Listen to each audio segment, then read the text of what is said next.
एक छोटे से कस्बे में जो पहाड़ों और सब्ज खेतों के दरमियान आबाद था, एक 12 साला लड़की रहती थी जिसका नाम आयशा था। उसका खानदान सादा मगर मेहनती था। उसके वालिद की छोटी सी मरम्मत की दुकान थी और वालिदा घर पर कपड़े सीती थीं। पैसे कम थे मगर घर मोहब्बत से भरा रहता था।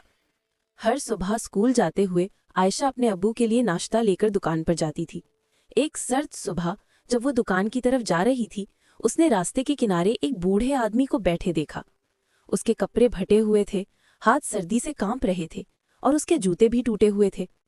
लोग उसके पास से गुजर जाते, कोई रुककर पूछता भी नहीं था, मगर आयशा नजरअंदाज ना कर सकी। वो आगे बढ़ी और नरमी से बोली, चचा, आप ठीक हैं?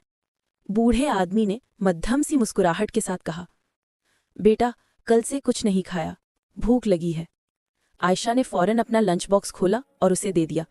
ये खा लें चचा।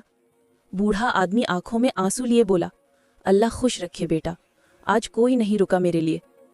आयशा जानती थी कि अब्बू फिक्र करेंगे, इसलिए उसने स्कूल के बाद किताबों की दुकान में छोटा सा काम किया और इतने पैसे कमाए कि दोबारा खाना बना सके।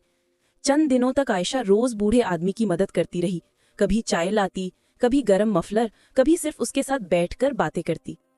फिर एक दिन वो बूढ़ा अपनी जगह नहीं मिला। आयशा ढूंढते हुए पार्क पहुंची तो उसे शदीद सर्दी में कांपते हुए पाया।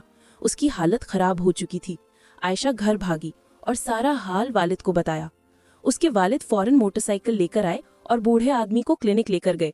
अद्वियात खरीदी और आयशा ने उसे गर्म सूप पिलाया। चंद दिन बाद वो ठीक हो गया। वो रो पड़ा और बोला, आयशा, तुमने मेरी जान बचाई है। मेरा कोई घर, कोई खानदान नहीं, मगर आज जाना कि एक बच्चे की नेकी पूरी दुनिया बदल सकती है। जाने से पहले उसने एक लकड़ी का छोटा डब्बा दिया। ये मेरी वाहिद कीमती चीज है, इसे संभाल कर रखना। उस डब्बे में एक खूबसूरत चमकता हुआ पुराना घड़ियाल था।